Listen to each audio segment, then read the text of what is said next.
TPS learning के सभी विद्यार्थियों का स्वागत करते हैं और परीक्षा की तैयारी में बूस्ट का काम करने वाला एक और टैबलेट का काम करने वाला यह पत्र हो सकता है। इसीलिए मैं जो 2024 में सेंटअप एग्ज़ाम हुई थी उसका भी पेपर मैं आज लाया हूँ। इसे भी एक नज़र जल्दी जल्दी आप रिवीजन के तौर पर देख लें ताकि आपका इतिहास विषय में आपका बेहतर और बेहतर परफॉर्मेंस हो सके और आप अच्छा करें, ये हमारी शुभकामना होगी। तो चलिए बिना विलंब किए हुए पहले प्रश्न की ओर चलते हैं और देखते हैं कि सेंटअप परीक्षा में पहला प्रश्न क्या पूछा गया था और उसके वास्तविक और सही आंसर क्या क्या हैं। तो चलिए जल्दी जल्दी करते हैं। सिंधु घाटी सभ्यता के लोग अपने घर प्रायः बनाते थे। क्या चीज़ से बनाते थे? पक्की ईंटों से बनाते थे, पत्थर से, लकड़ी से, या इनमें से सभी से? थोड़ा फास्ट इस बार चलेंगे तो आप भी आंसर देते जाइए। चलिए मैं बता देता हूँ, इसका आंसर होगा पक्की ईंटों से। ठीक है, नेक्स्ट आगे चलो। आप भी अपना आंसर दें और आंसर कमेंट बॉक्स में ज़रूर लिखें कि मैंने इतना सही किया, ताकि पता चल सके कि आपके द्वारा कितना बेहतर प्रदर्शन किया जा रहा है, आप कितना अच्छा करने वाले हैं फाइनल एग्ज़ाम 2026 में या इसके आगे जो भी एग्ज़ाम हो उसमें। देखिए बहुत सारे प्रश्न होते हैं जो लगातार, जो हिट लिस्ट प्रश्न होते हैं ना, वो बार बार परीक्षाओं में पूछे जाते हैं। इसीलिए मैं प्रीवियस ईयर के क्वेश्चन, प्रीवियस सेंटअप एग्ज़ाम का भी पेपर इसी तौर पर मैं लाया हूँ। तो जल्दी जल्दी रिवीजन कर लेते हैं फटाफट, क्योंकि समय कम है और रिवीजन ज़्यादा करना होता है। तो चलिए दूसरे प्रश्न की ओर चलते हैं और दूसरा प्रश्न है मोहनजोदड़ो का मतलब क्या है? मोहनजोदड़ो का मतलब क्या है? एकदम बिना ऑप्शन के आप इसके आंसर बता सकते हैं और इसका आंसर है मृतकों का टीला। क्या है? मृतकों का टीला। नेक्स्ट, लोथल किस नदी के किनारे अवस्थित है? लोथल किस नदी के किनारे अवस्थित है? सिंधु, ब्यास, भोगवा या रावी? जल्दी से बताइए। तो लोथल जो है वो भोगवा नदी के किनारे स्थित है।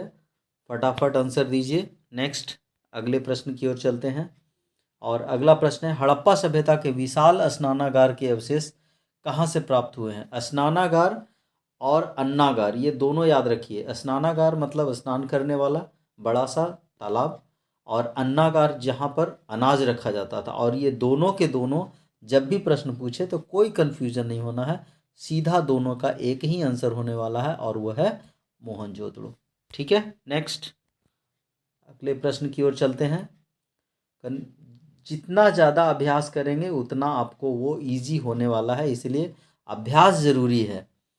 पांचवें प्रश्न की ओर चलते हैं। हड़प्पा सभ्यता किस युग की सभ्यता है?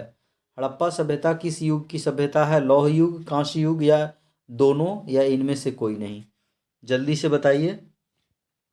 कांस्य युग सभ्यता है। ठीक है, ओके, कांस्य युग। अच्छा, आपको यह समझ में आना चाहिए कि कांस्य युग की सभ्यता इसे क्यों कहा गया।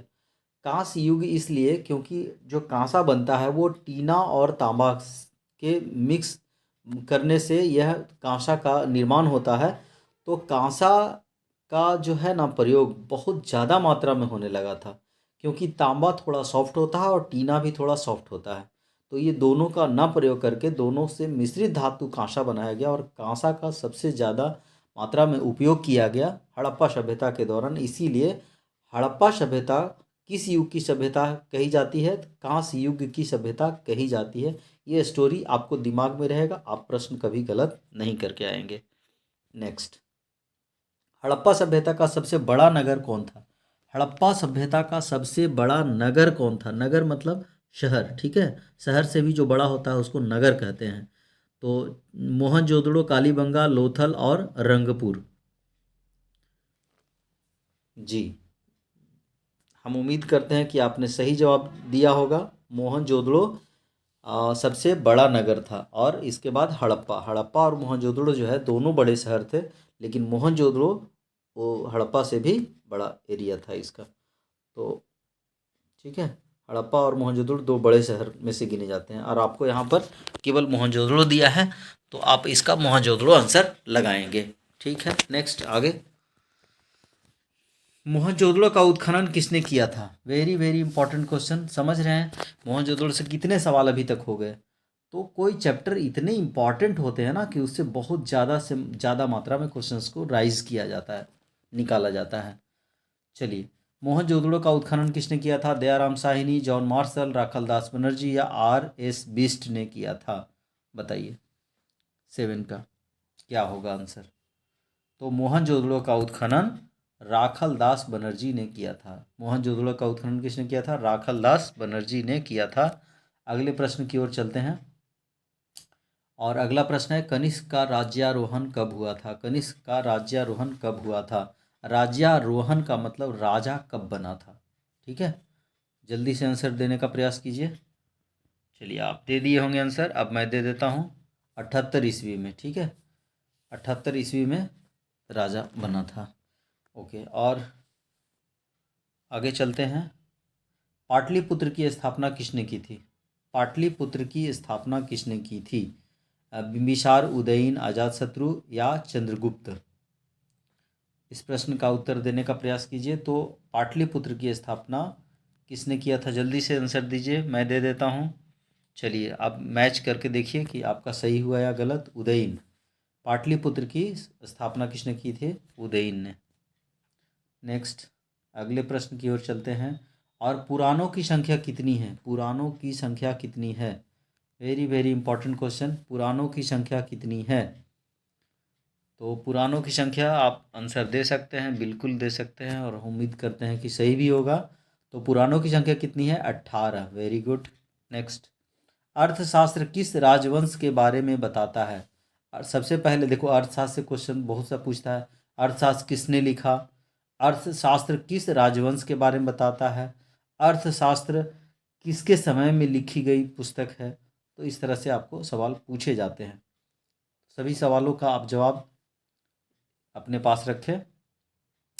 चलिए, तो इसका अर्थशास्त्र किस राजवंश के बारे में बताता है? तो मौर्य वंश के बारे में बताता है ना? चंद्रगुप्त मौर्य, याद हुआ? यस, मौर्य वंश की स्थापना करने में महत्वपूर्ण रोल था विष्णुगुप्त का, जिसे।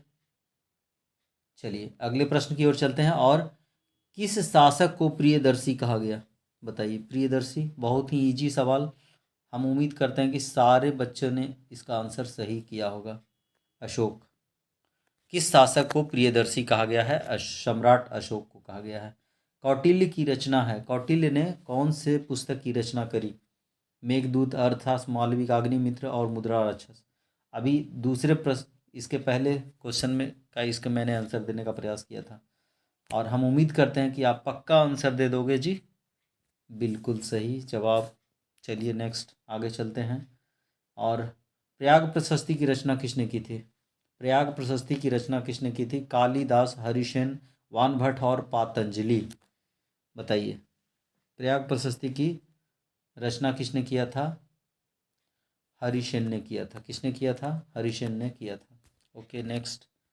प्राचीन भारत में नवरत्न किस शासक के दरबार में रहते थे? नवरत्न किस शासक के दरबार में रहते थे? ये बीबीएसई में कई बार इस प्रश्न को पूछा गया है। प्राचीन भारत के नवरत्न किस शासक के दरबार में रहते थे? अशोक के दरबार में, समुद्रगुप्त के दरबार में, कनिष्क के दरबार में या चंद्रगुप्त विक्रमादित्य के दरबार में रहते थे? बहुत बार क्वेश्चन रिपीट हुआ है ये।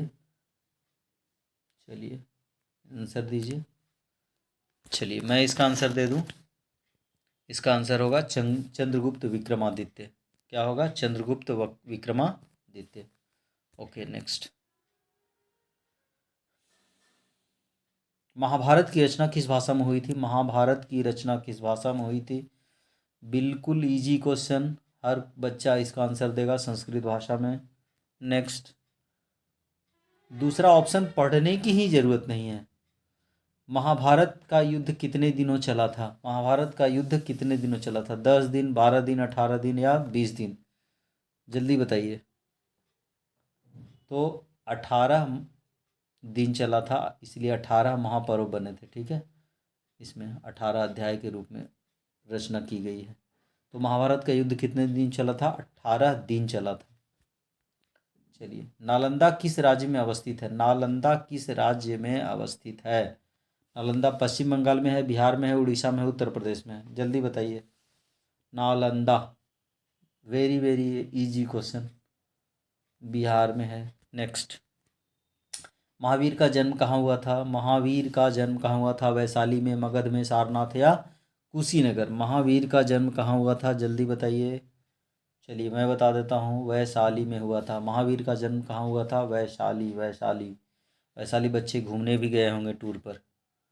चलिए, भगवान बुद्ध को महापरिनिर्वाण कहाँ प्राप्त हुआ था? महापरिनिर्वाण, महापरिनिर्वाण कहाँ प्राप्त हुआ था? यानी कि डेथ किए थे, कहाँ डेथ किए थे? जल्दी से बताइए। राजगीर, बोधगया, सारनाथ या कुशीनगर? राजगीर, बोधगया, सारनाथ या कुशीनगर? चलिए मैं बता दूं, कुशीनगर। चलिए नेक्स्ट, आगे और अगले प्रश्न की ओर चलते हैं। गौतम बुद्ध ने अपना प्रथम धर्मोपदेश कहाँ दिया था? प्रथम धर्मोपदेश कहाँ दिया था? गौतम बुद्ध ने अपना प्रथम धर्मोपदेश कहाँ दिया था? सांची में, सारनाथ में, बोधगया में या राजगीर में? बताइए। गौतम बुद्ध ने अपना प्रथम धर्मोपदेश कहाँ दिया था? तो इसका आंसर आ जाएगा सारनाथ में। कहाँ दिया था? सारनाथ में दिया था। ठीक है, राजगीर नहीं, सारनाथ। ओके, राजगीर की अगर बात करेंगे तो राजगीर में महावीर का हुआ था। महावीर ने प्रथम उपदेश दिया था, अपना पहला उपदेश राजगीर में किसने दिया था? तो राजगीर में दिया था वो महावीर थे। और सारनाथ में 5 भिक्षुओं को, 5 प्रथम भिक्षुओं को जो उपदेश दिया था वो सारनाथ में दिया गया था। ठीक है, सारनाथ के पास एक वाराणसी जो है ना, वाराणसी, तो वाराणसी में हिरन पार्क है, जिसे मृग दावा भी कहा गया है। यहीं पर 5 शिष्यों को पहली बार उपदेश दिया था, जिसे धर्म चक्र प्रवर्तन के नाम से भी जाना जाता है। ठीक है, धर्मोपदेश जो है, पहला धर्मोपदेश को धर्म चक्र प्रवर्तन के नाम से भी जाना जाता है। ऐसा भी प्रश्न पूछा जाता है परीक्षा में, इसलिए याद रखिएगा कि गौतम बुद्ध का जो पहला धर्मोपदेश था उसे धर्म चक्र प्रवर्तन के नाम से भी जाना जाता है। चलिए नेक्स्ट, आगे। सांची के स्तूप का निर्माण किसने कराया था? सांची के स्तूप का निर्माण किसने कराया था? अशोक ने, समुद्रगुप्त ने, कनिष्क ने या चंद्रगुप्त विक्रमादित्य ने? किसने करवाया था? बहुत ही शानदार प्रश्न है, जल्दी से इसका आंसर दीजिए। सांची के स्तूप का निर्माण किसने करवाया था? चलिए, आपने आंसर दे लिया होगा, अब मैं बता देता हूँ। चलिए, सांची के स्तूप का निर्माण सम्राट अशोक के द्वारा किया गया था। सांची के स्तूप का निर्माण सम्राट अशोक के द्वारा किया गया था। नेक्स्ट, 26वां प्रश्न है, सल्लेखन की प्रथा किस धर्म में है? सल्लेखन की प्रथा किस धर्म में है? ठीक है, चलिए इसका आंसर दिया जाए। चलिए मैं ही बता देता हूँ, सल्लेखन की जो प्रथा है वो जैन धर्म में है। सल्लेखन की प्रथा कहाँ है? जैन धर्म में है। नेक्स्ट, प्रथम बौद्ध संगीति किस शासक के काल में हुई थी? प्रथम बौद्ध संगीति अजातशत्रु के काल में हुआ कि कालशोक में, कि अशोक के या कनिष्क के काल में हुआ? किसके समय में हुआ था? जल्दी से बताइए। तो आपने आंसर दे लिया होगा, अब मैं बता दूं, तो अजातशत्रु के काल में हुआ था। किसके काल में हुआ था? अजातशत्रु के काल में हुआ था। याद रखिएगा, प्रथम बौद्ध संगति अजातशत्रु के काल में हुआ था। नेक्स्ट, किस देश में बौद्ध धर्म प्रचलित नहीं हुआ? श्रीलंका में, भारत में, जापान में या ब्रिटेन में? बहुत ही आसान प्रश्न है, आप आंसर दे सकते हैं। चलिए मैं बता दूं, ब्रिटेन में बौद्ध धर्म का प्रचलन जो है नहीं हो पाया। अगला प्रश्न है, बुद्ध चरित्र की रचना किसने की थी? बुद्ध चरित्र की रचना किसने की थी? यह बुद्ध चरित्र क्या है? एक पुस्तक है, इसकी रचना किसने की थी? कालिदास ने, अश्वघोष ने, वानभट्ट ने या चाणक्य ने किया था? किसने किया था? तो याद रख लीजिए, बुद्ध चरित्र की रचना जो है करने वाले थे अश्वघोष। कौन थे? अश्वघोष, याद रखिए। नेक्स्ट, बुद्ध चरित्र बहुत ही इंपॉर्टेंट क्वेश्चन है, कई बार परीक्षाओं में पूछ चुका है। अगला प्रश्न है, हीनयान महायान का संबंध किस धर्म से है? हीनयान और महायान ये दोनों बहुत ही कॉमन क्वेश्चन है और सबको याद रखना चाहिए, यह बौद्ध धर्म से संबंधित है। हीनयान और महायान, बौद्ध धर्म दो भागों में बटा था, पहला हीनयान और दूसरा महायान। महायान के लोग जो होते हैं वो मूर्ति की पूजा करते हैं, जबकि हीनयान के लोग मूर्ति, भगवान बुद्ध की मूर्ति बनाकर नहीं पूजा करते हैं, बल्कि उनके दिए गए शिक्षाओं को पालन करते हैं, जिसके अंतर्गत मेडिटेशन वगैरह क्रिया सिखाई जाती है। अब महायान के अंतर्गत मूर्ति पूजा और मंत्रोच्चार सिखाया जाता है। मंत्रोच्चार के माध्यम से इनका प्रचार प्रसार होता है और इनकी पूजा होती है। नेक्स्ट, अगले प्रश्न की ओर चलें। सूत पिटक किस धर्म से संबंधित है? सूत पिटक किस धर्म से संबंधित है? सूत पिटक हिंदू धर्म से, बौद्ध धर्म से, जैन धर्म से, या इनमें से कोई नहीं? तो सूत पिटक, विनय पिटक, ये सब, अभिधम पिटक, ये सब तो सुनबे किए होंगे, तो जल्दी से बता दीजिए कौन सा होगा। बिल्कुल सही आपने बताया, बौद्ध धर्म। ओके, सूत पिटक बौद्ध धर्म से संबंधित है। ओके, भारत का नेपोलियन किसे कहा जाता है? भारत का नेपोलियन किसे कहा जाता है? चलिए, भारत का नेपोलियन किसे कहा जाता है, जल्दी से बताइए। बिल्कुल सही आंसर दिया है समुद्रगुप्त ने। ठीक है, और समुद्रगुप्त को क्यों कहा जाता है भारत का नेपोलियन, तो याद रखिएगा, इनके द्वारा जो सैन्य अभियान चलाए गए थे, यानी जो आक्रमण किए गए थे, वो नेपोलियन के जैसा आक्रमण था। ठीक है, तो इसीलिए इन्हें भारत का नेपोलियन कहा गया, यानी सैन्य विजयों के कारण इन्हें भारत का नेपोलियन कहा गया है। नेक्स्ट, धम्म महामात्रों की नियुक्ति किसने किया था? तो धर्म महामात्य, तो महामात्य से हो गया महामात्रों। ठीक है, तो धम्म महामात्रों की नियुक्ति किसने किया था, जल्दी से बताइए। Very very easy question. क्या? अशोक। Very good. नेक्स्ट, जीवक वैद्य किस वंश के काल में था? जीवक वैद्य किस वंश के काल में था? जीवक मौर्य वंश में था, गुप्त वंश में था, हर्यक वंश में था, या कुषाण वंश में था? तो जीवक जो है सो किस वंश में था, यही आपको बताना है। जीवक जिन्होंने भगवान बुद्ध को भी इलाज किया था, ये एक बार बीमार पड़े थे तो उनकी जीवक ने किया था इलाज। ठीक है, तो very very important question. Haryanka वंश के काल में जीवक वैद्य थे। आगे अगला प्रश्न है, किस शासक के काल में इब्न बतूता भारत आया था? किस शासक के काल में इब्न बतूता भारत आया था? यही प्रश्न है, किस शासक के काल में इब्न बतूता भारत आया था? इल्तुतमिश के शासनकाल में, बलबन के शासनकाल में, अलाउद्दीन खिलजी के शासनकाल में, या मोहम्मद बिन तुगलक के शासनकाल में? चलिए, मैं आंसर बता दूं, मोहम्मद बिन तुगलक के शासनकाल में। मोहम्मद बिन तुगलक के शासनकाल में कौन आया था? इब्न बतूता आया था। कुतुब मीनार का निर्माण किस शासक ने किया? बहुत ही इजी क्वेश्चन और बहुत ही पॉपुलर क्वेश्चन। ठीक है, बहुत ही इजी और क्वेश्चन। चलिए, कुतुबुद्दीन ऐबक, इल्तुतमिश, फिरोज शाह तुगलक और अलाउद्दीन खिलजी। आपने आंसर दे लिया होगा, अब मैं बता दूं। कुतुबुद्दीन ऐबक ने कुतुब मीनार का निर्माण प्रारंभ किया था, यानी स्टार्टिंग किया था। ठीक है, और इल्तुतमिश ने ख़त्म किया था। इल्तुतमिश याद रखिएगा, इसने फिनिश किया था। ओके, आइन ए अकबरी की रचना किसने की थी? आइन ए अकबरी की रचना किसने किया था? बहुत ही इम्पॉर्टेंट क्वेश्चन, बार बार परीक्षा में पूछा जाता है। इस प्रश्न का आंसर आपको हर हालत में याद होना चाहिए। अबुल फजल। आइन ए अकबरी किसका लिखा हुआ है? अबुल फजल। इसको याद इस तरह से करो, आइन ए अकबरी अबुल फजल, आइन ए अकबरी अबुल फजल, इस तरह से याद कर लीजिए। वेरी इजी तरीका है और आप आराम से याद कर लेंगे, लंबे समय तक याद रह जाएगा आपको। चलिए, नेक्स्ट अगला प्रश्न है, आइन ए अकबरी कितने भागों में विभक्त था? देखिए, आइन ए अकबरी कितना इंपॉर्टेंट बुक है, इससे आप अंदाज़ा लगा सकते हैं कि इससे एक और प्रश्न पूछा गया है। ठीक है, तो याद रखिए, आइन ए अकबरी जो है 5 भागों में विभाजित था। कितने भागों में विभाजित था जी? तो 5 भागों में विभाजित था। नेक्स्ट अगला प्रश्न, अकबर का कार्यकाल क्या था? देखिए, सम्राट अकबर जो है ना, ये भी वेरी वेरी इंपॉर्टेंट कैरेक्टर है इतिहास में। इनका कार्यकाल हर हालत में पूछता है और ये वेरी वेरी इंपॉर्टेंट क्वेश्चन है, आप इसको हर हालत में याद रखिए। अकबर का कार्यकाल क्या था? 1556 से 1600 ईस्वी।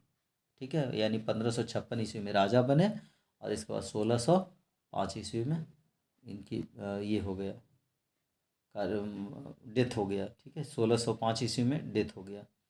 तो 1556 से 1605, वेरी वेरी इंपॉर्टेंट क्वेश्चन, इसको याद रखिए, अकबर का कार्यकाल। ठीक है, नेक्स्ट अगले प्रश्न की ओर चलते हैं और अगला प्रश्न है, इलाही सिक्का किस धातु से बना था? इलाही सिक्का किस धातु से बना था? सोना से, पीतल थे, चांदी से या लोहा से? इलाही सिक्का किस धातु से बना हुआ था? तो इलाही जो है और एक बड़ा सा सोना का सिक्का था। ठीक है, तो सोना से बना हुआ था इलाही सिक्का। ओके, नेक्स्ट, भारत में तंबाकू किसके द्वारा लाया गया? बहुत ही इजी और बहुत ही पॉपुलर क्वेश्चन। भारत में तंबाकू किसके द्वारा लाया गया? अंग्रेज के द्वारा, पुर्तगाली के द्वारा, फ्रांसीसी या मुगल के द्वारा?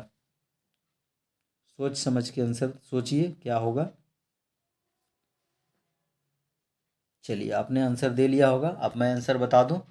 इसका आंसर हो जाएगा पुर्तगाली के द्वारा भारत में तंबाकू लाया गया था। ठीक है, तंबाकू लाया गया था। नेक्स्ट, शेर शाह सूरी ने भारत में अपना शासन कब स्थापित किया? शेर शाह सूरी ने भारत में अपना शासन कब स्थापित किया? अगला प्रश्न है, कब स्थापित किया शेर शाह सूरी, जिसने ग्रैंड ट्रंक रोड बनाया, जिसको जीटी रोड भी कहते हैं, 1540 ईस्वी में। नेक्स्ट, पानीपत की पहली लड़ाई किन के बीच हुई थी? वेरी वेरी पॉपुलर क्वेश्चन, इतिहास के बच्चों को ये प्रश्न हर हालत में याद होना चाहिए, क्योंकि एक नए राजवंश का उदय होता है भारत में। चलिए, बाबर इब्राहिम लोदी, हुमायूं शेर खां, हुमायूं इब्राहिम लोदी या बाबर राणा सांगा? जल्दी बताइए। हम उम्मीद करते हैं कि सारे बच्चे का ये सही होना चाहिए। बाबर और इब्राहिम लोदी के बीच यह लड़ाई हुई थी। नेक्स्ट, चौसा का युद्ध कब लड़ा गया था? चौसा का युद्ध कब लड़ा गया था? चौसा का युद्ध कब लड़ा गया था? 1526, 1527, 1529 या 1539? चलिए, मैं बता दूं, 1539 ईस्वी में चौसा का युद्ध लड़ा गया था।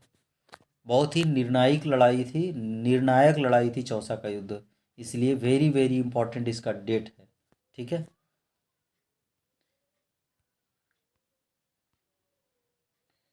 चलिए, पानीपत की लड़ाई हो गई, चौसा का युद्ध हो गया। इसके बाद आ जाइए, कामरान किसका छोटा भाई था? कामरान किसका छोटा भाई था? बाबर का छोटा भाई था या हुमायूं का छोटा भाई था या अकबर का या शाहजहां का? कामरान किसका छोटा भाई था? ये बहुत ज़्यादा इम्पोर्टेंट क्वेश्चन नहीं है, बट आपको याद रखना चाहिए कि कामरान जो है हुमायूं का भाई था। ठीक है, छोटा भाई था, हुमायूं का छोटा भाई था। ठीक है, नेक्स्ट, हल्दी घाटी का युद्ध में किसे परास्त होना पड़ा? ठीक है, हल्दी घाटी के युद्ध में किसे परास्त होना पड़ा? इब्राहिम लोदी परास्त हुआ था कि मोहम्मद खां लोदी हुआ था या राणा प्रताप हुआ था या हेमू हुआ था? हल्दी घाटी के युद्ध में कौन प्राप्त हुआ था? हल्दी घाटी का युद्ध इतिहास का सबसे बेहतरीन युद्धों में से एक माना जाता है, इसलिए यह भी प्रश्न वेरी वेरी इम्पॉर्टेंट है। चलिए, आपने आंसर दे लिया होगा, अब मैं बता दूं, राणा प्रताप। कौन? राणा प्रताप। चलिए, नेक्स्ट, मेहरुनिशा किसका नाम था? मेहरुनिशा किसका नाम था? मुमताज़ बेगम का, रजिया सुल्ताना का, नूरजहां का या रोशन आरा का? मेहरुनिशा, मेहरुनिशा किसका नाम था? चलिए, आपने आंसर दे लिया होगा, मैं बता दूं, नूरजहां का यह अपना नाम था। किसका नाम था? नूरजहां का नाम था मेहरुनिशा, मेहरुनिशा के नाम से संबोधित किया गया था। अगला है, विजयनगर साम्राज्य कितने वंशों ने शासन किया था? विजयनगर साम्राज्य का पर कितने वंशों ने शासन किया था? ये तो पढ़ाया हुआ है जी। चलिए बताइए, विजयनगर साम्राज्य पर 4 वंशों ने शासन किया था। लगभग चीज़ें पढ़ाई हुई है, ध्यान में आया कि नहीं आया ये चीज़ें अब देखें। विजयनगर साम्राज्य कितने वंशों में शासन किया? तो 4 वंशों ने शासन किया था। कृष्णदेव राय किस वंश के शासक थे? तो पॉपुलर क्वेश्चन है। कृष्णदेव राय किस वंश के शासक थे? संगम वंश के, तालु वंश के, या तुलु वंश के, या अराविडो वंश के? आपने आंसर दे लिया होगा। अब मैं बता दूं, तुलु वंश के। किसके शासक थे? तुलु वंश के शासक थे। Okay, next. विजयनगर साम्राज्य, वेरी वेरी इंपॉर्टेंट। देखो तीन तीन को विजयनगर साम्राज्य का क्वेश्चन आ गया। विजयनगर साम्राज्य में किस शासक ने स्वयं को आंध्र भोज कहा था? स्वयं को आंध्र भोज कहा था, किसने कहा था आंध्र भोज? पॉपुलर क्वेश्चन है, बिल्कुल। चलिए मैं बता दूं, कृष्णदेव राय। किसने कहा था? कृष्णदेव राय ने स्वयं को आंध्र भोज कहा था। क्या कहा था? आंध्र भोज की उपाधि लिया था। ठीक है, नेक्स्ट। अफानासी निकितिन किस देश का यात्री था? इटली का, रूस का, ईरान का, पुर्तगाल का? जल्दी से बताइए, आपका आंसर क्या है? चलिए मैं आंसर बता दूं, ये अफानासी जो था वो रूस का रहने वाला था। कहाँ का रहने वाला था? रूस का रहने वाला था। नेक्स्ट। अमुक्त माल्यद किसने लिखा है? Very very important question. Amuktamalyada किसने लिखा है? हरिहर हरिहर ने लिखा है, बुक्का ने लिखा है, कृष्णदेव राय ने लिखा है, या सदाशिव राय ने लिखा है? जल्दी बताइए। चलिए इसका मैं बता दूं, कृष्णदेव राय ने लिखा है। सोच लीजिए कितना इंपॉर्टेंट क्वेश्चन है ना। अमुक्त माल्यद किसने लिखा है? ये इस पाठ में अभी तक आपने 4 क्वेश्चन देख लिए। कहाँ से? कृष्णदेव राय से संबंधित, या संगम वंश, और ये विजयनगर साम्राज्य का क्वेश्चन है। एक चैप्टर से 4 प्रश्न आप देख चुके हैं। नेक्स्ट आगे। उत्तर भारत में भक्ति आंदोलन किसने प्रारंभ किया था? उत्तर भारत में भक्ति आंदोलन किसने प्रारंभ किया था? आचार्य रामानुज ने, रामानंद ने, राघवानंद ने, या चैतन्यानंद ने? जल्दी से आंसर दिया जाए। चलिए मैं आंसर बता दूं, तो आंसर होगा रामानंद। कौन होगा? रामानंद। रामानंद ने भक्ति आंदोलन उत्तर भारत में स्टार्ट किया था। ठीक है, नेक्स्ट। स्त्री संत अंडाल किसकी उपासिका थी? स्त्री संत अंडाल किसकी उपासिका थी? शिव की, राम की, कृष्ण की, या विष्णु की? किसकी उपासिका थी? ABCD करके याद ना करें कभी भी। प्रश्न ABCD याद करके नहीं, बल्कि उसके एग्जैक्ट नाम से आप याद करें, तब बेहतर होगा। ठीक है, अंडाल जो है वो विष्णु की उपासिका थी। किसकी उपासिका थी? विष्णु की उपासिका थी। किसकी उपासिका? विष्णु की उपासिका थी। कबीर का जन्म, पूछ दिया है सवाल कि कबीर का जन्म कब हुआ था? कबीर का जन्म आप याद कर लीजिए, 1398 ईस्वी में हुआ था। 1398 ईस्वी में कबीर साहब का जन्म हुआ था। कबीर साहब का जन्म कब हुआ था? 1398 ईस्वी में कबीर साहब का जन्म हुआ था। नेक्स्ट। और जल्दी से चलते हैं अगले प्रश्न की ओर। खालसा पंथ की स्थापना किसने की थी? खालसा पंथ, जल्दी से बताइए। खालसा पंथ, गुरु नानक देव, गुरु गोविंद सिंह, या गुरु रामदास, या गुरु अर्जुन देव? खालसा पंथ, खालसा पंथ की स्थापना पटना में जिनका जन्म हुआ था, चलो ओके, अब मैं आंसर बता देता हूँ, गुरु गोविंद सिंह। ठीक है, खालसा पंथ की स्थापना गुरु गोविंद सिंह ने किया था। अगला प्रश्न है, भक्ति आंदोलन के प्रमुख संत नामदेव किस राज्य से थे? नामदेव आप सुने होंगे, भक्ति आंदोलन के प्रमुख माने संत के नाम से जाने जाते हैं। ये गुजरात के थे, राजस्थान के थे, महाराष्ट्र के थे, या पंजाब के थे? चलिए आपने आंसर दे लिया होगा। मैं बता दूं, महाराष्ट्र के रहने वाले थे, और संत नामदेव काफ़ी लोकप्रिय संत भी हुए थे, इसलिए इनको प्रश्न पूछा गया है।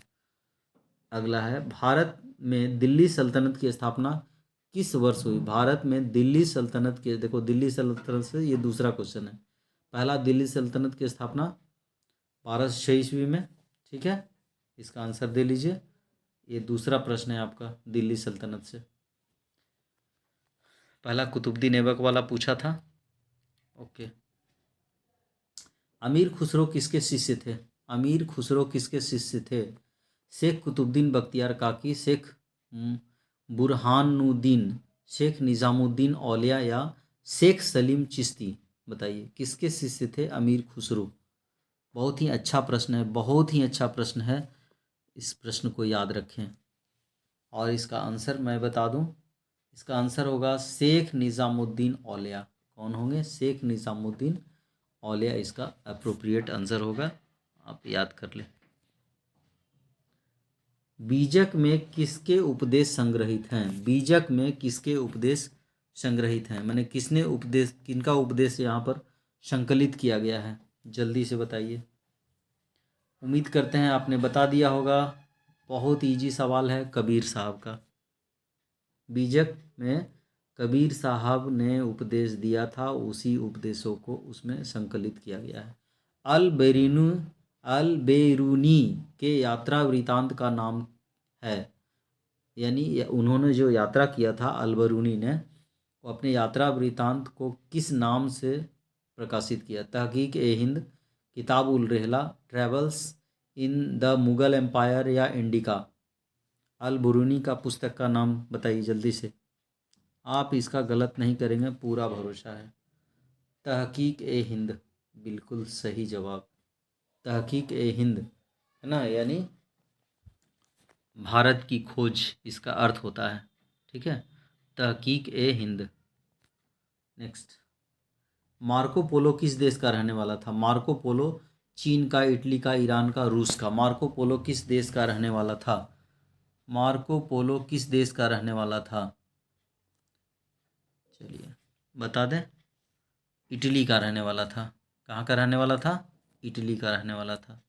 नेक्स्ट, मेगास्थनीज किस राजा के दरबार में आया था?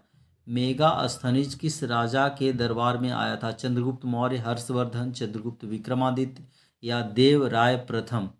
किसके दरबार में आया था मेगास्थनीज? जल्दी से बताइए। मेगास्थनीज किसके दरबार में आया था? चंद्रगुप्त मौर्य के दरबार में आया था, याद रख कर लीजिए। ठीक है, फ्रांसवा बर्नियर, देखिए यात्रियों से कितने सारे प्रश्न हैं। फ्रांसवा बर्नियर पेशे से क्या था? फ्रांसवा बर्नियर पेशे से क्या था? फ्रांसवा बर्नियर पेशे से क्या था? यात्री था, व्यापारी था, राजदूत था या चिकित्सक था? फ्रांसवा बर्नियर, फ्रांसवा बर्नियर का नाम सुने हैं? चलिए मैं बता दूं, ये फ्रांसवा बर्नियर जो है एक चिकित्सक थे। नेक्स्ट, अगला याद करिए। कैप्टन हॉकिंस किस मुगल शासक के दरबार में आया था? अकबर, जहांगीर, औरंगजेब और शाहजहां? बताइए। कैप्टन हॉकिंस किस मुगल शासक के दरबार में आया था? अब मैं बता दूं, जहांगीर के दरबार में आया था। जहांगीर, जहांगीर के पहले कौन शासक था जी? याद करो। अकबर, अकबर के बाद जहांगीर, याद रहेगा। ओके, नेक्स्ट, यात्रियों के राजकुमार किसे कहा जाता है? यात्रियों के राजकुमार बहुत ही पॉपुलर क्वेश्चन है, कई बार परीक्षाओं में पूछा गया है, एकदम से कंठस्थ याद रखिए। यात्रियों के राजकुमार हेनसांग को कहा गया है। भारत आने वाले प्रथम यूरोपीय कौन थे? भारत आने वाले प्रथम यूरोपीय कौन थे? यूरोप महादेश कितने हैं? 7, तो 7 महादेश में एक महादेश यूरोप भी है, तो यूरोपियन कौन थे, यानी यूरोप से आने वाले पहले कौन थे, यही बताना है। पुर्तगाली थे, ब्रिटिश थे, डच थे या फ्रांसीसी थे? Very very easy question, very easy question. Answer आपने दिया होगा, बिल्कुल सही होगा, हम पूरी आशा करते हैं। Next, British east India company की स्थापना कब हुई थी? ब्रिटिश ईस्ट इंडिया कंपनी की स्थापना कब हुई थी? Very very important question, very very important question. British east India company की स्थापना कब हुई थी? 1600 ईस्वी में हुई थी। कहाँ कब हुई थी? 1600 ईस्वी में हुई थी। ठीक है, 1600 ईस्वी में हुई थी। नेक्स्ट, अस्थाई बंदोबस्ती किसने लागू किया था? वारेन हेस्टिंग, वेलेस्ली, कॉर्नवालिस या रिपन? अस्थाई बंदोबस्ती किसने लागू किया था? अस्थाई बंदोबस्ती किसने लागू किया था? याद कर लीजिए। कॉर्नवालिस ने किया था। किसने किया था? कॉर्नवालिस ने किया था। ठीक है, कॉर्नवालिस। ओके। फ्रांसिस बुकानन कौन था? फ्रांसिस बुकानन कौन था? सैनिक था कि गायक था कि अभियंता था या सर्वेक्षक था? इंपॉर्टेंट क्वेश्चन है। देखो यात्रियों से कितने सारे प्रश्न हैं, तो ये चैप्टर वेरी वेरी इंपॉर्टेंट है। चलिए, वो फ्रांसिस बुकानन जो थे वे एक सर्वेक्षक थे। ठीक है, इसके साथ साथ वह जो है सो फ्रांसिस बुकानन एक चिकित्सक भी थे। मज़े की बात यह है और याद रखने वाली बात यह है कि लॉर्ड वेलेजली के शल्य चिकित्सक के रूप में ये काम किए थे, है ना। लॉर्ड वेलेजली जो है उनके शल्य चिकित्सक मतलब ऑपरेशन करके जो डॉक्टरी मैंने करते हैं ना, उनको शल्य चिकित्सक कहा जाता है। तो शल्य चिकित्सक भी थे और सर्वेक्षक भी थे, ये दोनों याद रखिएगा। नेक्स्ट अगला प्रश्न की ओर चलते हैं।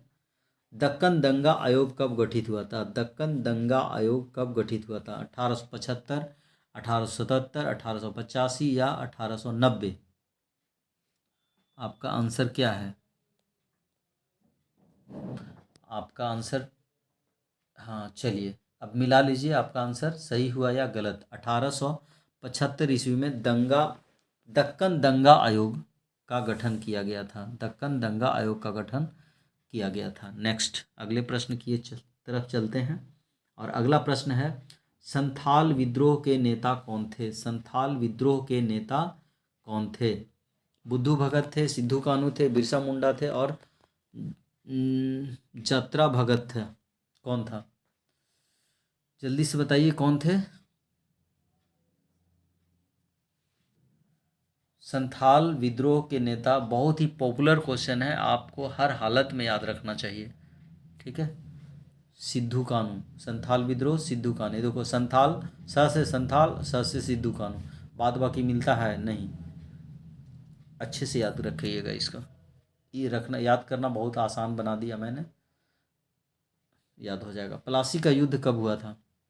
प्लासी का युद्ध कब हुआ था? 1757, 1764, 1798 या 1805 ईस्वी? जल्दी, बहुत ही इजी क्वेश्चन है, हर बच्चे को ये जवाब देना चाहिए और उम्मीद करते हैं सभी ने सही जवाब दिया है। नेक्स्ट 1757 हो गया, प्लासी का युद्ध 1757। किस युद्ध में विजय प्राप्त कर औरंगजेब भारत का शासक बना था? पानीपत की पहली लड़ाई में को जीत करके, खानवा की लड़ाई को जीत करके, पानीपत की तीसरी लड़ाई को, या उत्तराधिकार का युद्ध को लड़ करके औरंगजेब भारत का शासक बना? कौन सी लड़ाई लड़ा था? बहुत ही कंफ्यूज करने वाला क्वेश्चन है, बहुत ही कंफ्यूज करने वाला क्वेश्चन है, लेकिन चलिए आपको मदद करते हैं। उत्तराधिकार का युद्ध। किसका? उत्तराधिकार का। न खानवा की लड़ाई लड़ा, न पानीपत, न पानीपत। पानीपत की पहली, दूसरी, तीसरी, इससे इसका कोई ताल्लुकात नहीं है। ठीक है, उत्तराधिकार का युद्ध लड़ा था। और उत्तराधिकार के युद्ध में आपको याद रखना है कि 1658 ईस्वी में अपने भाई दारा सिकोह के खिलाफ, ठीक है, दारा सिकोह के खिलाफ इसने लड़ाई लड़ी थी। और समूहगढ़ का युद्ध के रूप में जो है सो ये युद्ध को भी जाना जाता है, और जिसे उत्तराधिकार युद्ध के नाम से भी जाना जाता है। समूहगढ़ का युद्ध भी पूछ देगा तो भी आपको समूहगढ़ लगाना है, अगर समूहगढ़ के जगह पर उत्तराधिकार का युद्ध कह दिया तो उत्तराधिकार लगाना है। ठीक है, तो याद रखेंगे कि उत्तराधिकार का युद्ध लिखा हुआ रहेगा तो उत्तराधिकार चुनना है। चलें आगे, और नहीं तो समूहगढ़ का युद्ध अपने भाई दारा सिकोह के से यह युद्ध को लड़ा था 1658 ईस्वी में। नेक्स्ट अगला प्रश्न है, सहायक संधि किसने लागू की थी? वेलेस्ली ने, डलहौजी ने, बेंटिक ने या कॉर्नवालिस ने? बहुत ही पॉपुलर क्वेश्चन, सहायक संधि किसने लागू किया था? सहायक संधि किसने लागू किया था? बहुत ही चर्चित प्रश्न है, हर हालत में आप याद रखिए। सहायक संधि लॉर्ड वेलेस्ली के द्वारा लागू किया गया था। Lord Wellesley. डाक अधिनियम कब पारित हुआ था? डाक अधिनियम कब पारित हुआ था? 1833, 1835, 1854 या 1856? चलिए मैं बता दूं, 1854 ईस्वी में डाक अधिनियम पारित हुआ था। 1854 ईस्वी में डाक अधिनियम पारित हुआ था। नेक्स्ट अगले प्रश्न की ओर चलते हैं और अगला प्रश्न है, मंगल पांडे को फांसी की सज़ा कब दी गई थी? Very very important question, very very important question. Mangal Pandey को फांसी की सज़ा कब दी गई थी? मार्च 1857 ईस्वी को, अप्रैल 1857 तो सब में है, एगो मार्च 1858 है, ठीक है। तो मार्च में दिया गया था कि अप्रैल में कि मई में, ये बताना है। ये भी पॉपुलर क्वेश्चन है, ये पूछते रहता है, इसलिए आप इसे भी याद रखेंगे। अच्छा क्वेश्चन है, याद रख लीजिए। अप्रैल 1857 ईस्वी में, मार्च में विद्रोह किया था और अप्रैल में उनको फांसी दी गई थी। नेक्स्ट, नाना साहब का वास्तविक नाम क्या था? नाना साहब का वास्तविक नाम क्या था? तो नाना साहब का वास्तविक नाम आपको याद रखना है, घुंडी राज था। क्या था? घुंडी राज था। इन्हें घोंडू पंत भी कहा गया है। क्या कहा गया है? घोंडू पंत भी कहा गया है। घोंडू पंत अगर कहीं लिखा आ जाए तो घोंडू पंत दीजिए, और नहीं तो घुंडी राज अगर लिखा हुआ जैसे यहाँ पर है तो आप घुंडी राज देंगे, ठीक है।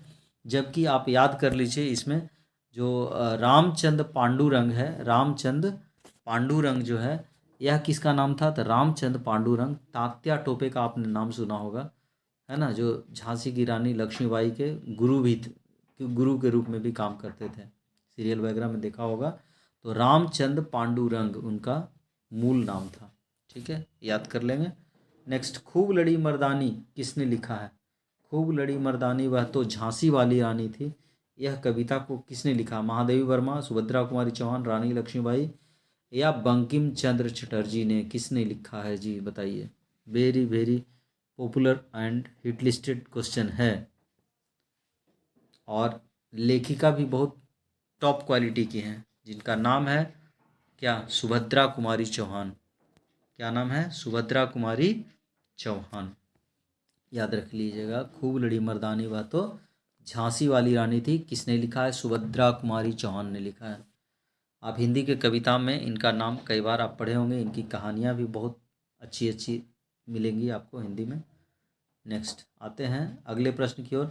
पटना में 1857 ईस्वी क्रांति का नेतृत्व किसने किया था? किसने किया था? तो वीर कुंवर सिंह ने किया था, अपीर अली ने किया था, मंगल पांडे, सैयद अहमद खान ने किया था। किसने किया था?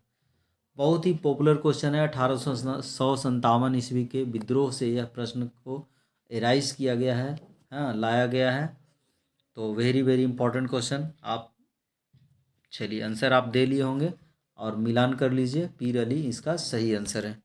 पीर अली पटना की क्रांति, पटना का मतलब पटना में नेतृत्व किए थे। विक्टोरिया टर्मिनल कहाँ पर अवस्थित है? विक्टोरिया टर्मिनल कहाँ पर अवस्थित है? नई दिल्ली में, मुंबई में, कोलकाता में, या इनमें से कोई नहीं? जल्दी से, वेरी वेरी इजी और popular question, very very easy और पॉपुलर क्वेश्चन। विक्टोरिया टर्मिनल कहाँ पर अवस्थित है? तो विक्टोरिया टर्मिनल आपको याद रखना है कि मुंबई में अवस्थित है। विक्टोरिया टर्मिनल मुंबई में अवस्थित है। नेक्स्ट, 7 द्वीपों का नगर किसे कहा जाता है? देखो फिर मुंबई से क्वेश्चन आ गया। लो, आप मुंबई बता दिए तो फिर कुछ कहना ही नहीं है। इसका आंसर भी होगा मुंबई। 7 द्वीपों का नगर किसे कहा जाता है? मुंबई को 7 द्वीपों का नगर कहा जाता है। नेक्स्ट, आंसर ही बता दिए, कोई बात नहीं, नेक्स्ट प्रयास करेंगे। भारत में रेलवे की शुरुआत कब हुई? भारत में रेलवे की शुरुआत, वेरी वेरी इंपॉर्टेंट क्वेश्चन। हर इतिहास के, भूगोल के विद्यार्थी को यह प्रश्न आना ही चाहिए, मतलब याद रखना ही चाहिए, इसीलिए यह वेरी वेरी इंपॉर्टेंट क्वेश्चन है, ठीक है। तो 1753, नीचे 1853, बी में है 1793, 1893, बताइए। तो 1853 ईस्वी में भारत में रेलवे की शुरुआत की गई, ठीक है। नेक्स्ट अगले प्रश्न की ओर चलें। इंडिया गेट का निर्माण कब हुआ था? इंडिया गेट, देखो यहाँ पर दोनों प्रश्न है, दोनों प्रश्न यहाँ पर आ चुका है और दोनों की मैं चर्चा करना चाहूँगा एक साथ, ठीक है। कहता इंडिया गेट का निर्माण कब हुआ था? यहाँ पर गेटवे ऑफ इंडिया, अक्सर बच्चे कंफ्यूज होते हैं। इंडिया गेट जो है वो दिल्ली में है, जबकि गेटवे ऑफ इंडिया कहाँ है? मुंबई में है, ठीक है। इंडिया गेट का निर्माण कब हुआ था? तो इंडिया गेट का निर्माण हुआ है 1900, इंडिया गेट का निर्माण हुआ है कब? 1911 में, 1921 में, या 1931 में, या 1941 ईस्वी में? जी। चलिए, ओके, डन। अब मैं बता देता हूँ कि इसका याद रखना है कि आपको इंडिया गेट जो निर्माण हुआ है वो 1921 ईस्वी में हुआ है, जबकि गेटवे ऑफ इंडिया, जबकि आप गेटवे ऑफ इंडिया की जब बात करेंगे, जब गेटवे ऑफ इंडिया की बात करेंगे तो 1911 ईस्वी, ठीक है, क्या 1911 ईस्वी में गेटवे ऑफ इंडिया के हुआ है, ठीक है, 1911। अच्छा, ये तो हो गया कि गेटवे ऑफ इंडिया का 1911 में हो गया और इंडिया गेट का हो गया 1921 ईस्वी, पहला। दूसरा बता दिए कि इंडिया गेट कहाँ है, दिल्ली में है, जबकि गेटवे ऑफ इंडिया कहाँ है, मुंबई में है। चलिए, ये भी आंसर हो गया। इसके बाद और एक बात याद रखना है कि जो गेटवे ऑफ इंडिया का जो निर्माण हुआ है, वो गेटवे ऑफ इंडिया का निर्माण करने के पीछे क्या सिस्टम था। तो गेटवे ऑफ इंडिया का निर्माण करने के पीछे ये आपको जान लेना ज़रूरी है कि इसका जो नींव है वो 31 मार्च 1911 ईस्वी को रखा गया, ठीक है। और इसकी जो आधारशिला रखी गई 31 मार्च को, वो किसके याद में रखा गया, यह याद रखना बहुत ज़रूरी है, कई बार प्रश्न में यह भी पूछता है। तो इंग्लैंड के राजा जॉर्ज पंचम, इंग्लैंड के राजा जॉर्ज पंचम और रानी मैरी भारत आए थे 1911 ईस्वी में, उन्हीं की याद में 31 मार्च 1911 ईस्वी को गेटवे ऑफ इंडिया की स्थापना की गई, ठीक है। उनके स्मृति चिन्ह के रूप में यह गेटवे ऑफ इंडिया है। जॉर्ज, कौन सा राजा आया था, इंग्लैंड का आया था राजा जॉर्ज पंचम। कौन आया था, जॉर्ज पंचम आया था, और रानी मैरी आई थी। ये दोनों उलझाने वाला प्रश्न एक ही जगह दे दिया है ताकि बच्चे उलझ के रहें। महात्मा गांधी दक्षिण अफ्रीका से भारत कब आए थे, महात्मा गांधी दक्षिण अफ्रीका से भारत कब वापस आए थे। बहुत ही पॉपुलर क्वेश्चन है, हर हालत में हर बच्चे को याद रखना चाहिए। 1915 ईस्वी में। खिलाफत आंदोलन कब हुआ था, तो खिलाफत आंदोलन 1917 में हुआ था, 1919 ईस्वी में, 1920 ईस्वी में, या 1922 ईस्वी में। जल्दी से बताएं इसका, ये आप बता सकते हैं, बिल्कुल आराम से बता सकते हैं, कोई दिक्कत नहीं है। खिलाफत आंदोलन कब हुआ था, 1919 ईस्वी में हुआ था, ठीक है, और 1924 ईस्वी तक ये चला था, ठीक है। नेक्स्ट, दांडी किस राज्य में अवस्थित है, दांडी किस राज्य में अवस्थित है। तो दांडी महाराष्ट्र में है कि आंध्र प्रदेश में है कि गुजरात में है या राजस्थान में है। दांडी कहाँ है जी, दांडी नमक गांधी जी का वेरी वेरी इंपॉर्टेंट रोल है दांडी यात्रा, ठीक है। तो आपको ये याद रखना बहुत ज़रूरी है कि दांडी किस राज्य में अवस्थित है। तो हम उम्मीद करते हैं कि आप बिल्कुल सही आंसर देंगे। हाँ, गुजरात राज्य, क्या, गुजरात। ओके, नेक्स्ट, गांधी जी के राजनीतिक गुरु कौन थे। Very very popular and hit list question है। गांधी जी के राजनीतिक गुरु कौन थे। मदन मोहन मालवीय थे, गोपाल कृष्ण गोखले थे, लाला लाजपत राय थे, या रास बिहारी बोस थे। कौन थे, तो गोपाल कृष्ण गोखले, याद रखिए, गांधी जी के राजनीतिक गुरु गोपाल कृष्ण गोखले थे। नेक्स्ट, 1942 ईस्वी में कौन सा आंदोलन हुआ था, 1942 ईस्वी में कौन सा आंदोलन हुआ था। खिलाफत आंदोलन, असहयोग आंदोलन, सविनय अवज्ञा आंदोलन, या भारत छोड़ो आंदोलन। 1942 ईस्वी में, very very popular and hit list question, हर बच्चे को, इतिहास के बच्चे जो भी हैं, हर हालत में उनको यह तिथि याद रखना चाहिए। और ख़ास करके ये पॉलिटिकल साइंस में भी यह प्रश्न कई बार दोहराया जाता है, ठीक है। तो याद रखिए इसको, कौन सा होगा, खिलाफत आंदोलन हुआ था 42 में, असहयोग आंदोलन, सविनय अवज्ञा आंदोलन, या भारत छोड़ो आंदोलन। चलिए, भारत छोड़ो आंदोलन 1942 ईस्वी। ओके, नेक्स्ट, दिल्ली चलो का नारा किसने दिया था। Very very popular question. जल्दी से, दिल्ली चलो का नारा किसने दिया था, सुभाष चंद्र बोस ने दिया था। किसने दिया था, सुभाष चंद्र बोस ने दिया था। गांधी जी 1917 ईस्वी के चंपारण में जो विद्रोह करवाए थे, तो किसके अनुरोध पर वो चंपारण गए थे। राजेंद्र प्रसाद के अनुरोध किया था, कि राजकुमार शुक्ल ने अनुरोध किया था, कि जयप्रकाश नारायण ने, या ब्रज किशोर प्रसाद ने। ये भी वेरी वेरी पॉपुलर क्वेश्चन है, हमेशा लगभग परीक्षाओं में पूछा जाता है। तो राजकुमार शुक्ल, हर हालत में आपको जानना चाहिए कि राजकुमार शुक्ल ने ही आमंत्रित किया था कि गांधी जी एक बार चंपारण चलिए और किसानों की दुर्दशा देखिए, इनके लिए कुछ हो सके तो करिए। अगला प्रश्न है, पूना समझौता किस वर्ष हुआ था? पूना समझौता किस वर्ष हुआ था? 1932, 1934, 1939 या 1942 ईस्वी? पूना समझौता कब हुआ था? तो पूना समझौता आप याद रख लीजिए 1932 ईस्वी में हुआ था। कब हुआ था? 1932 ईस्वी में हुआ था। ठीक है, गोलमेज सम्मेलन, इसी 1932 ईस्वी में ही गांधी जी कांग्रेस का प्रतिनिधित्व के रूप में गोलमेज सम्मेलन में भाग लिए थे। यह भी प्रश्न कई बार पूछा गया है। तो 1932 याद रखिए, पूना समझौता भी 1932 ईस्वी में किया गया है।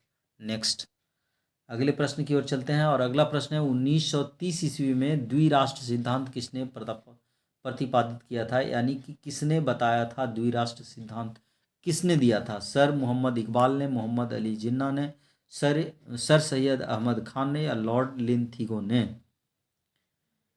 लॉर्ड लिंथिगो ने। किसने दिया था? तो बता दें कि 1930 ईस्वी में इलाहाबाद में मुस्लिम लीग की बैठक में के दौरान द्विराष्ट्र का सिद्धांत जो है मोहम्मद इकबाल ने दिया था। किसने दिया था जी? मोहम्मद इकबाल ने दिया था। नेक्स्ट, क्रिप्स मिशन भारत कब आया था? क्रिप्स मिशन भारत कब आया था? 1942, 1943, 1945 या 1946? बताइए, वेरी वेरी इजी क्वेश्चन। चलिए, आपने आंसर दे लिया होगा। 1942 ईस्वी में क्रिप्स मिशन भारत आया था। लॉर्ड एटली इंग्लैंड के प्रधानमंत्री कब बने थे? लॉर्ड एटली इंग्लैंड के प्रधानमंत्री कब बने थे? अच्छा क्वेश्चन है। लॉर्ड एटली 1945 ईस्वी में इंग्लैंड के प्रधानमंत्री बने थे। ठीक है, कब? 1945 ईस्वी में। नेक्स्ट, पाकिस्तान के प्रथम प्रधानमंत्री, हाँ इससे भी याद रखना चाहिए, बहुत ही अच्छा क्वेश्चन है, इसको कह सकते हैं बहुत ही बढ़िया क्वेश्चन कह सकते हैं, तो इसको भी याद रखना चाहिए सभी बच्चों को। चलिए, मोहम्मद अली जिन्ना होंगे कि चौधरी रहमत अली होंगे कि लियाकत अली होंगे या मोहम्मद इकबाल होंगे? जल्दी से बताइए कौन होंगे पाकिस्तान के प्रधानमंत्री? थोड़ा कंफ्यूज करने वाला क्वेश्चन है, लेकिन हर हालत में सभी को यह प्रश्न याद रखना चाहिए। तो याद रखिए, लियाकत अली। क्या रियल आंसर क्या होगा? लियाकत अली होगा। नेक्स्ट, मोहम्मद अली जिन्ना मत मार दीजिएगा, लियाकत अली थे। भारतीय राष्ट्रीय कांग्रेस की स्थापना कब हुई थी? Very very popular question. 1857, 1872, 1885 या 1942? इसका तो हम उम्मीद करते हैं कि बहुत सारे बच्चे आंसर दिए हैं और पक्का भी सही हुआ होगा। नेक्स्ट, अगले प्रश्न की ओर चलते हैं। स्वतंत्र भारत का प्रथम गवर्नर जनरल, स्वतंत्र भारत का प्रथम गवर्नर जनरल, यहाँ पर भी बच्चे कंफ्यूज होते हैं। यहाँ पर दो बातें याद रखनी है। पहला कि आपको यहाँ पर पूछा जा रहा है स्वतंत्र भारत के प्रथम गवर्नर जनरल, ठीक है, और इसमें यह भी पूछा जा सकता है प्रथम भारतीय। क्या पूछेगा? प्रथम भारतीय, भारतीय, ठीक है, प्रथम भारतीय। तो जब प्रथम भारतीय कर देगा तो हो जाएगा सर्वपल्ली राधाकृष्णन। क्या हो जाएगा? सर्वपल्ली राधाकृष्णन। और अगर केवल प्रथम गवर्नर कह देगा तो आपका आंसर हो जाएगा लॉर्ड माउंटबेटन। क्या हो जाएगा? लॉर्ड माउंटबेटन हो जाएगा। ठीक है, तो इसका आंसर हो जाएगा लॉर्ड माउंटबेटन। और यदि भारतीय कह देगा तब हो जाएगा राजगोपालाचारी। ये बात अच्छे तरह से याद रखिए, बहुत ही पॉपुलर और बहुत ही हिट लिस्ट क्वेश्चन है, अक्सर बच्चे यहाँ पर कंफ्यूज करते हैं। नेक्स्ट, अगले प्रश्न की ओर चलते हैं। स्वतंत्र भारत के प्रथम गृह मंत्री कौन थे? यह भी बहुत ही अच्छा प्रश्न है। स्वतंत्र भारत के प्रथम गृह मंत्री कौन बने थे? मौलाना अब्दुल कलाम आज़ाद बने थे, सरदार वल्लभ भाई पटेल, राजगोपालाचारी या जगजीवन राम? बहुत ही पॉपुलर क्वेश्चन है, बहुत ही पॉपुलर क्वेश्चन। चलिए, लोगों ने आंसर दे दिया, अब मिला लीजिए सही है या गलत। सरदार वल्लभ भाई पटेल भारत के प्रथम गृह मंत्री थे। और भारत के प्रथम प्रधानमंत्री कौन थे? तो डॉक्टर जवाहरलाल नेहरू थे प्रथम प्रधानमंत्री। भारत का संविधान का पिता किसे कहा जाता है? भारत का संविधान का पिता किसे कहा जाता है? तो डॉक्टर राजेंद्र प्रसाद को संविधान का पिता कहते हैं? जवाहरलाल नेहरू को, सच्चिदानंद को, या बी आर अम्बेडकर को? बताइए। तो doctor B R Ambedkar, B R Ambedkar, B R Ambedkar. क्या? बी आर अम्बेडकर, यानी आपका आंसर हो जाएगा बी आर अम्बेडकर। बिल्कुल सही बात। संविधान, भारतीय संविधान का पिता कहा जाता है।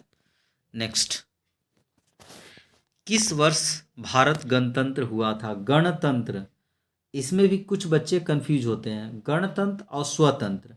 तो गणतंत्र में याद रखिए कि गणतंत्र हुआ था, गण मतलब जनता का शासन, ठीक है।